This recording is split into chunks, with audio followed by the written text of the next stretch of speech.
friends, good morning. Hari ini kita akan melanjutkan pembelajaran kita yang sebelumnya, yaitu tentang tingkatan organisasi kehidupan. Kemarin kita sudah belajar tentang sel, selanjutnya kita akan belajar tentang jaringan. Apa itu jaringan? Di sini kita akan belajar tentang jaringan hewan. Jadi jaringan itu merupakan kumpulan sel yang memiliki struktur dan fungsi yang sama membentuk suatu jaringan. Kita akan belajar dua, jaringan hewan dan jaringan tumbuhan. Untuk pertama, kita akan belajar tentang jaringan hewan.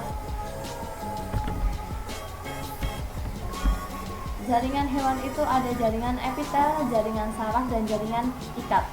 Jaringan epitel sendiri adalah jaringan epitelium yang berfungsi untuk melindungi jaringan di bawahnya. Jadi dia sebagai jaringan pelindung.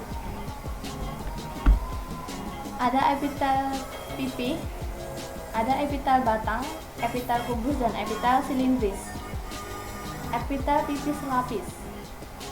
Cirinya inti sel berbentuk bulat. Sel-selnya tersusun sangat rapat. Jaringan epitel pipih selapis berperan dalam proses filtrasi, ekskresi, dan difusi osmosis. Terdapat pada pembuluh darah, pembuluh limfa, paru-paru, alveoli, dan selaput perut. Yang selanjutnya ada epitel pipih berlapis. Sel jaringan epitel pipih berlapis tersusun sangat rapat. Fungsinya sebagai pelindung dan penghasil mukosa. Terdapat pada rongga mulut, esofagus, laring, vagina, saluran anus, dan rongga hidung. Yang ketiga ada epitel batang selapis. Sel berbentuk batang, sitoplasmanya jernih, dengan inti sel bulat berada di dekat dasar. Jaringan ini berfungsi dalam proses sekresi, penyerapan atau absorpsi, penghasil mukosa, dan pelumas permukaan saluran pencernaan. Jaringan epitel batang selapis terdapat pada usus, dinding lambung, kantong empedu, saluran rahim, saluran pencernaan, dan saluran pernafasan bagian atas.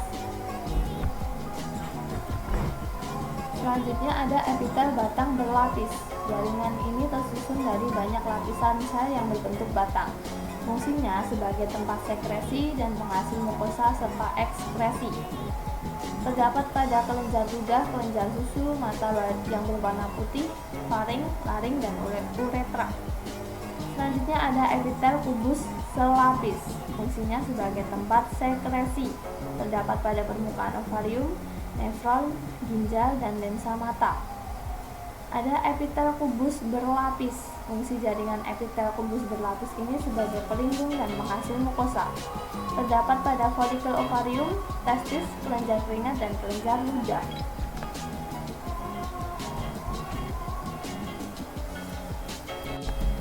Epitel silindris selapis. Lapisan sel-selnya berfungsi sebagai sekretori, penyerapan, atau fungsi ekskretori. Tubulus terdapat pada tubulus kolektivus, ginjal, pankreas, dan kelenjar ludah.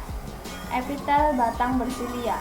Fungsi dari silia pada epitel batang ini sebagai penghasil lendir untuk dapat menangkap benda asing yang masuk ke dalam tubuh. Terdapat pada trakea dan rongga hidung. Epitel transisional. Jaringan epitel ini bentuknya bisa berubah-ubah. Terdapat pada ureter dan ginjal. Kemudian yang terakhir ada epitel silindris berlapis. Fungsi dari jaringan ini sebagai tempat absorpsi, ekskresi, dan juga sebagai pelindung gerakan zat yang melewati permukaan, serta sebagai saluran ekskresi kelenjar ludah dan kelenjar susu. Selanjutnya ada jaringan otot. Ada otot polos, otot lurik, dan otot jantung. Setiap otot memiliki ciri dan fungsinya masing-masing.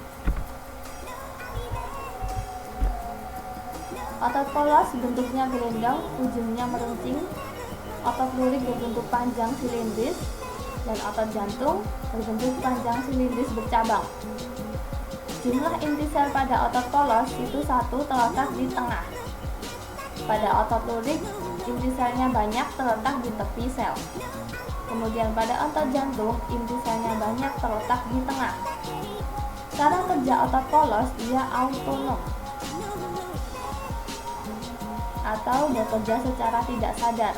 Kemudian otot lurik bekerja secara otonom atau secara sadar. Kemudian ada otot jantung bekerja secara autonom juga. Otot polos memiliki gerakan lambat, teratur, dan tidak cepat lelah. Untuk otot lurik, gerakannya cepat, tidak teratur, dan cepat lelah. Otot jantung, gerakannya teratur dan tidak cepat lelah.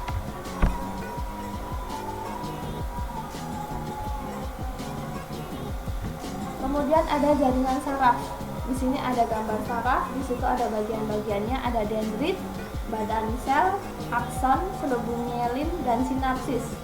Fungsi dari dendrit ialah menangkap rangsangan dari luar. Kemudian rangsangan itu akan diteruskan ke badan sel.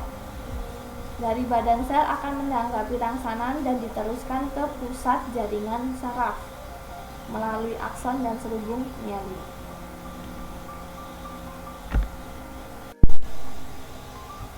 Ada 3 tipe saraf, yaitu saraf sensorik, saraf motorik, dan saraf penghubung. Saraf sensorik berfungsi menghantarkan rangsangan dari reseptor atau penerima rangsang ke saraf pusat.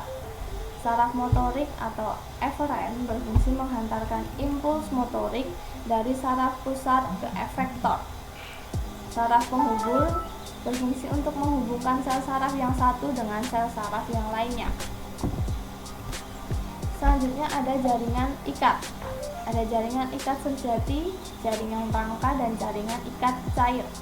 Jaringan ikat sejati itu menyambung bagian tubuh satu dengan yang lainnya.